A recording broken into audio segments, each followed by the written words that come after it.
Hello friends, good morning. Myself Rahul from Lucknow. Welcome to my YouTube channel. कैसे हैं आप सभी लोग? दोस्तों, अगर आप मेरे चैनल पे नए हैं तो रेड बटन दबा के चैनल सब्सक्राइब कर लीजिए, बेल आइकन दबा के नोटिफिकेशन ऑन कर लीजिए ताकि जो भी वीडियो मैं अपडेट करूं उसका नोटिफिकेशन आपको हर दिन मिल सके। और दोस्तों, अगर आप मुझे इंस्टा पे फॉलो करना चाहते हैं तो लर्निंग टू ड्राइव के नाम से मेरा पेज है, और मेरा फेसबुक पे जो पेज है वो भी लर्निंग टू ड्राइव ऑफिशियल के नाम से है। मेरा एक सेकंड चैनल है car knowledge by Rahul.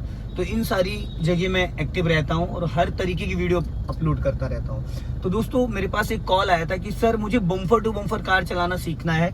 Traffic में जब मैं कार चलाता हूं तो मुझे बहुत ज्यादा दिक्कत होती है। रेड लाइट पे कार कैसे रोकना है, अगली गाड़ी से हमें कैसे जजमेंट लेना है कि अगली गाड़ी से हम कितनी दूरी बना के गाड़ी रोके, हमें पता नहीं चलता और हमारी गाड़ी धीरे से आगे जाके टकरा जाती है। फिर उसके बाद बहस होने लगती है। तो हम अपनी गाड़ी को कितना दूरी बना के रोके जिससे कि अगली गाड़ी में हमारी गाड़ी ना टकराए। तो ये गाड़ी के कौन से हिस्से पे हम फोकस करें जिससे हमें ये क्लियर हो जाए कि हमारी गाड़ी और अगली गाड़ी में डिस्टेंस है। तो दोस्तों, वीडियो बहुत ही गजब का होने वाला। वीडियो को पूरा देखिएगा, एंड तक देखिएगा, बहुत नॉलेज मिलने वाली है। तो सबसे पहले तो दोस्तों हम डालते हैं सीट बेल्ट। और सीट बेल्ट हम पुलिस के डर से नहीं डालते, ये हमारी सेफ्टी के लिए होती है दोस्तों, क्योंकि ये हमें कहीं ना कहीं सेफ्टी करती है। और कभी कुछ भी होता है तो ये यहाँ पे देखिए एयर बैग है। एयर बैग ये जो है वो ओपन हो जाता है, लेकिन वो तभी होगा जब आप सीट बेल्ट लगा के रखेंगे। तो आप जब भी कार ड्राइव करें, 2 कदम जाएं या 200 किलोमीटर जाएं, सीट बेल्ट लगाना कंपलसरी है। अपने लिए, अपने परिवार के लिए और अपने रिश्तेदारों के लिए, सभी के लिए आपको ये चीज, क्योंकि आप सुरक्षित रहोगे तो सभी लोग सुरक्षित रहेंगे। तो मैंने सबसे पहले सीट बेल्ट लगा लिया। अब मैंने अपने लेफ्ट और राइट वाले ORVM को चेक कर लिया और मैंने अपनी हाइट के हिसाब से सीट एडजस्ट कर ली। मैंने फुल क्लच दबा के गियर डाला और राइट का दे दिया सिग्नल। राइट वाले ORVM को चेक करते हुए मैंने स्टीयरिंग 60 डिग्री से एक साइड राइट साइड घुमाया और गाड़ी बढ़ा ली। थोड़ी स्पीड बढ़ाई और क्लच दबा के मैंने कर दिया सेकंड गियर।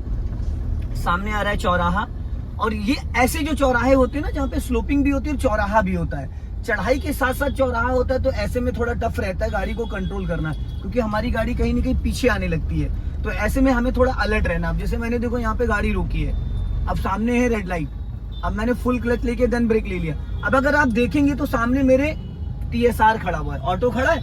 अब मेरी गाड़ी जो है फॉर्च्यूनर है, तो अभी मेरी गाड़ी के जो अगला बम्फर है, फ्रंट बम्फर है, उससे और उस गाड़ी के बीच में अप्रोक्स कम से कम नहीं तो 2 से 3 फीट का स्पेस है। अब वो मुझे कैसे पता चल पा रहा है, क्योंकि जो ये मेरा बोनेट पे साइड मिरर लगा हुआ है और सामने जो ऑटो खड़ा है उसका जो ग्रीन वाला पोर्शन है, जो ग्रीन वाला एरिया है, वो मुझे दिखना बंद हो गया। अगर आप XUV चला रहे हो, अगर आप चला रहे हो फॉर्च्यूनर, इंडेवर या स्कॉर्पियो या इनोवा, इन गाड़ियों की बात कर रहा हूँ, तो आपको जो ये ग्रीन वाला एरिया है ये दिखना बंद हो जाए, इसका मतलब अब आपको गाड़ी आगे नहीं बढ़ानी है, क्योंकि अब उसके बाद स्पेस ज्यादा नहीं है। ठीक है दोस्तों, तो ये था TSR, क्योंकि ज्यादातर ट्रैफिक में आपको विक्रम, ऑटो, यही सारी चीजें, ई-रिक्शे वगैरह मिलेंगे।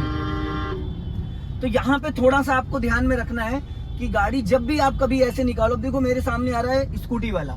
अब स्कूटी वाला बंदा जो है धीरे धीरे देखो कैसे क्रॉस में आ गया, वहां से घुसा और धीरे धीरे करके राइट निकल गया।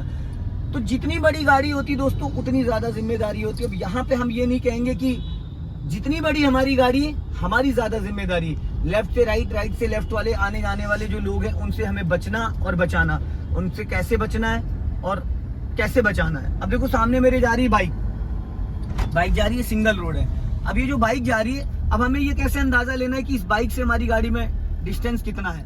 तो ये जो बाइक जा रही है, देखिए इसकी जो नेम प्लेट है, इसकी जो नंबर प्लेट है UP 72, ये नंबर प्लेट दिखनी बंद हो जाए उसके बाद गाड़ी हमें आगे नहीं बढ़ानी। अब अगर देखेंगे, ये देखो अब ये नंबर प्लेट दिखनी बंद हो गई, इसका मतलब अब 1.5 से 2 मीटर का फासला है। टू व्हीलर की बात कर रहा हूँ, अभी तो मैं ऑटो के बारे में बता रहा था, अभी टू व्हीलर, क्योंकि जो बाइक है हल्का सा भी उसको धक्का लगेगा ना तो वो गिर जाएगा। तो बाइक से थोड़ा और ज्यादा आपको डिस्टेंस बना के रखना है, बाइक से थोड़ा और ज्यादा डिस्टेंस बना के रखना कि हल्का सा भी कहीं टच ना हो जाए। तो उसकी नेम प्लेट दिखनी बंद हो जाए, इसके बाद आपको गाड़ी आगे नहीं बढ़ानी है। तो ये तो था बाइक का। अब बात करते हैं दोस्तों, अगर कार को हमें ओवरटेक करना है तो ओवरटेक करने के लिए हमें किन किन बातों का ध्यान देना है। तो जैसे अभी मैं चल रहा हूँ यहाँ पे सेकंड गियर में और ये सिंगल रोड, तो मैंने दिया थोड़ा सा हॉर्न और ये मैंने कर दिया ओवरटेक। ठीक है, ओवरटेक करने के टाइम मैंने लॉन्ग हॉर्न दिया और थोड़ी सी स्पीड मेंटेन करी। अब सामने वाला राइट का सिग्नल दे रहा है, मैंने क्लच लेके गियर डाउन कर लिया, सेकंड कर लिया। यहाँ पे होता है क्या है कि दोस्तों रोड उतना ही चौड़ा है लेकिन गाड़ियां बहुत सारी हैं, तो हमें थोड़ा सा ध्यान देना है। मैंने फिर पासिंग डी पर दिया, सामने से टेम्पो आ रहा है और मैंने एक्सेलेटर लेके और थर्ड गियर डाल दिया। जब भी कभी ओवरटेक करो, जब भी कभी आप ओवरटेक करो तो ओवरटेक करते वक्त आप सामने वाले को अलर्ट करोगे। और अलर्ट कैसे करते हैं? एक तो पासिंग डिपर देके, सामने से जो भी गाड़ी आ रही है, और एक जिसको आप ओवरटेक कर रहे हो तो उसको हॉर्न देके। अब जैसे इस टेम्पो को मुझे ओवरटेक करना है, अब मैंने स्पीड बढ़ाई और एक्सीलेटर लेके और गाड़ी बढ़ा ली। कभी भी आप बिना हॉर्न दिए ओवरटेक मत करना, क्योंकि जब भी किसी को आप ओवरटेक करते हो तो जरूरी नहीं कि वो राइट वाले ORBM को बार बार देख रहा है, हो सकता ना देख रहा हो। तो आप जब हॉर्न देते हो तो वैसे तो हॉर्न गाली है, लेकिन अगर आप हॉर्न नहीं दोगे तो एक्सीडेंट होने के चांसेस ज्यादा रहते हैं। तो जब भी आप कभी ओवरटेक करते हो तो हॉर्न देना। और सिंगल रोड पे अगर चल रहे हो तो ये देखो पासिंग डिपर, सामने देखो लाइट ब्लिंक कर रही है, ये पासिंग डिपर होता है। ये हॉर्न से भी ज्यादा इफेक्ट होता है, सामने वाला जो उसका अट्रैक्शन आपकी तरफ आ जाता है। अब मेरे सामने जा रही है अर्टिका, ये देखो मैंने पासिंग डिपर दिया तो लाइट चमक रही है। अब इस गाड़ी की नेम प्लेट लगी है डिग्गी पे, इस गाड़ी की जो नेम प्लेट लगी है वो लगी है डिग्गी पे। और जो बम्फर होता है, बम्फर और डिग्गी में दोनों में बहुत फर्क होता है। कुछ गाड़ियों की नेम प्लेट लगी होती है बम्फर पे, तो हमें नेम प्लेट को फोकस करना है, बम्फर वाली गाड़ियों को।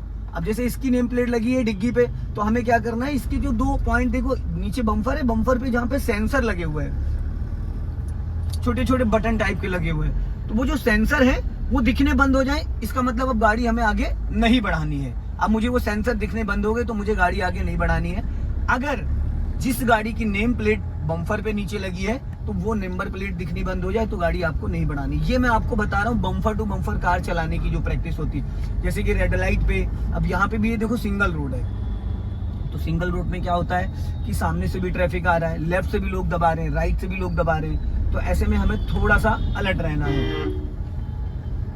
अब ये देखो मैंने गाड़ी थोड़ी सी आगे क्लोज करी और बम्फर दिखना पूरा बंद हो गया। पूरा बम्फर अगर दिखना बंद हो गया जहाँ पे सेंसर लगे, उसके बाद भी आपकी गाड़ी और अगली गाड़ी के बीच में लगभग अप्रॉक्स मान के चलो 2 फीट का मार्जिन रहता है, 2 फीट का मार्जिन रहता है। तो अगर गाड़ी हल्का फुल्का आगे पीछे भी हो जाती, मान लो स्लोपिंग पे या डाउन हिल पे खड़े हो, तो आपके पास स्पेस रहता है उसको कंट्रोल करने का, उसको ब्रेक लगा के रोकने का। अगर गाड़ी आप पूरी सटा देते हो तो हल्की फुल्की गाड़ी कभी डाउन हिल अप हिल पे ऊपर नीचे जाने लगती है, तो वहां पे गाड़ी टच हो जाती है, और हल्का सा भी गाड़ी टच होती है तो फिर आपस में बहस होने लगती है। अभी देखो मैंने पूरा क्लच लेके ब्रेक ले लिया, क्योंकि गाड़ी मुझे यहाँ रोकनी थी। अब इसको मैंने कर दिया फर्स्ट गियर में, क्योंकि गाड़ी को कभी भी आप किसी भी गियर में रोक सकते हो। आप first gear, second gear, third gear, किसी भी गियर में आप गाड़ी को रोक सकते हो, लेकिन वापस उसको मूव करने के लिए आपको फर्स्ट गियर करना जरूरी होता है। अगर आप फर्स्ट गियर नहीं करेंगे तो शायद गाड़ी का इंजन बुझ जाएगा। तो इसलिए जब भी कभी भी आप गाड़ी को स्टॉप करें, स्टॉप करने के बाद सबसे पहले आप उसको फर्स्ट गियर में कर लीजिए। और कुछ लोग क्या करते हैं, सेकंड गियर में डायरेक्ट गाड़ी उठाते हैं। अब जैसे ये फॉर्च्यूनर है, डीजल गाड़ी, इसका 3000 सीसी का इंजन है, तो ये सेकंड क्या थर्ड गियर में भी उठ जाएगी, इतना पावरफुल इंजन है। लेकिन हमें उठाना नहीं है, हमेशा हमें एक काम करना है, जब भी गाड़ी कभी भी रोकनी है तो हमें सबसे पहले फर्स्ट गियर में आप 10 कदम 20 कदम गाड़ी बढ़ाने के बाद उसके बाद वापस सेकंड गियर डाल सकते हो। अब देखो मुझे करना है इनको ओवरटेक, मैंने दिया हॉर्न, थोड़ी सी स्पीड बढ़ाई और ये दे दिया हल्का सा एक्सीलेटर।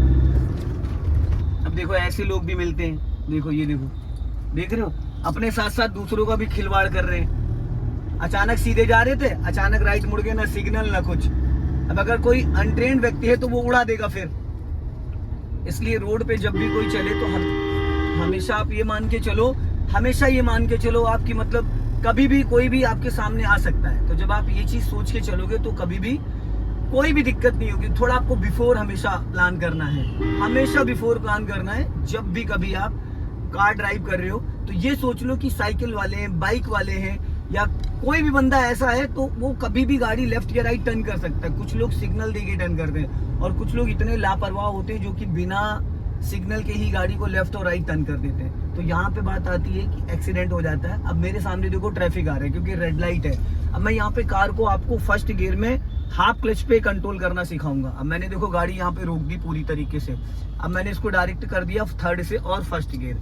अब मैंने एक्सीलेटर मुझे नहीं लेना है, फर्स्ट गियर में गाड़ी है, बिना एक्सीलेटर चल सकती है, लेकिन मैंने क्या करा, हाफ क्लच लेके ब्रेक ले लिया। फिर मैंने धीरे से स्पीड मेंटेन करी और ये क्लच दबा के मैंने सेकंड गियर कर दिया। क्योंकि फर्स्ट गियर में और सेकंड गियर में आप हाफ क्लच पे गाड़ी को बिना एक्सीलेटर चला सकते हैं, बिना एक्सीलेटर। यहाँ पे हल्की सी स्लूपिंग है, गाड़ी मैंने वापस बढ़ा ली। अब मेरे सामने जा रही है होंडा की जर्ज, वापस मैंने हल्का सा रेस लिया और थोड़ी सी स्पीड बढ़ाई वापस मेरे सामने गाड़ी आ रही है। अब देखो इसका मैं आपको बताता हूँ, इसका भी वही सेम कंडीशन है। इसका भी जब आपका बैक साइड वाला बम्पर दिखना बंद हो जाए तो इसका मतलब गाड़ी हमें आगे नहीं बढ़ानी है। आगे से लेफ्ट टर्न करना, मैंने 100 मीटर पहले लेफ्ट का सिग्नल दे दिया। राइट वाला मेरा पैर फाइनली ब्रेक पे आ गया। टर्निंग से 50 मीटर पहले आप हॉर्न दो, 50 मीटर पहले आप सिग्नल दो और 10 मीटर पहले आपका राइट वाला पैर ब्रेक पे आ जाना चाहिए, इसलिए ताकि गलती से कहीं ब्रेक की जगह आपसे एक्सेलेरेटर ना दब जाए। मोस्टली क्या होता है नए लोगों के साथ, वो दबाना चाहते हैं और ब्रेक और उनसे दब जाता है एक्सेलेरेटर। तो जब भी कभी आप टर्निंग पे जा रहे हो तो टर्निंग के टाइम आपका राइट वाला पैर ब्रेक पे आ जाएगा ना, तो फिर वो अगर इमरजेंसी में दबेगा भी तो वो ब्रेक ही दबेगा, एक्सेलेरेटर नहीं दबेगा। अब सामने मेरे आ रहा है गोल चौराहा, अब इधर चारों तरफ रास्ता जाता है तो हमें यहाँ पहले से अलर्ट हो जाना है कि हमें जाना कहाँ है। तो मुझे जाना है सीधा, तो मैं अपने राइट साइड को एक बार फोकस करूंगा कि राइट में कौन सी गाड़ियां हैं, क्योंकि राइट में बहुत ज्यादा स्पेस नहीं छोड़ना है। अब देखो फॉर्च्यूनर जा रही सामने, इसने सिग्नल ही नहीं दिया, देखा इतनी बड़ी गाड़ी है लेकिन बंदे ने सिग्नल ही नहीं दिया। तो इसलिए मैं बोलता हूं कि आप हमेशा सतर्क रहो, अलर्ट रहो कि अगला बंदा कुछ भी कर सकता है। तो उसके लिए क्या करना है कि आपको हमेशा सामने वाली गाड़ी से थोड़ा सा डिस्टेंस बना के रखना है। बिना डिस्टेंस के गाड़ी चलाएंगे तो सीधा एक्सीडेंट होगा। अभी आपने देखा 2-3 लोगों ने कैसे गलतियां करी, बिना सिग्नल के गाड़ी मोड़ दी। मैं हमेशा बोलता हूँ कि टर्निंग से मिनिमम 50, अगर आप सिटी में चल रहे हो तो 50 मीटर पहले, और अगर हाईवे पे चल रहे हो तो 100-200 मीटर पहले आप सिग्नल दे सकते हैं, जिससे जो आपके पीछे चल रहा है वो अलर्ट हो जाए, वो थोड़ा अलर्ट हो जाए और अपनी गाड़ी वो संभाल ले और आप अपनी गाड़ी संभाल लो। अब मुझे देखो लेफ्ट टर्न करना है तो मैंने अभी से सिग्नल दे दिया, क्योंकि आगे जाके थोड़ा रोड नैरो हो जा रहा है। अब मुझे यहाँ से टर्न करना है लेफ्ट, मैंने गाड़ी की स्पीड डाउन कर ली, एक्सीलेटर को प्रॉपर मैंने रिलीज कर दिया। गाड़ी मेरी 20 स्पीड में, मैंने पूरा फुल क्लच दबाया, थर्ड से कर दिया सेकंड गियर। गाड़ी मेरी धीरे धीरे लेफ्ट जा रही है। अब मेरे लेफ्ट में स्पेस कम था, राइट में मेरे सियाज खड़ी थी, तो मैंने क्या करा, अपना लेफ्ट दबा लिया। जब भी कभी आप टर्न करते हो तो अपना हमेशा लेफ्ट दबा के टर्न करो, तो राइट वाले को स्पेस ज्यादा मिल जाएगा। अब दोस्तों मैं आपको बताऊंगा कि कार को यू टर्न कैसे करना है। अब मुझे भी 200 मीटर पे यू टर्न करना है, तो मैंने राइट का सिग्नल दे दिया। अब 100 मीटर बचा, सिग्नल दिया, एक्सीलेटर को प्रॉपर मैंने रिलीज कर दिया, क्योंकि मुझे टर्न करना है। गाड़ी मेरी थर्ड गियर में। अब मैं अपने राइट वाले ओआरबीएम को चेक कर रहा हूँ, क्योंकि राइट साइड से सिग्नल देने के बाद भी लोग नहीं मानते। अब मैंने गाड़ी को करा सेकंड गियर में यहाँ पे, और थोड़ा सा जब मेरा राइट वाला पूरा ओआरबीएम निकल गया, ये देखो अब मैंने पूरा 90 डिग्री से 1.5 राउंड 1.5 राउंड स्टीयरिंग के घुमा दिए।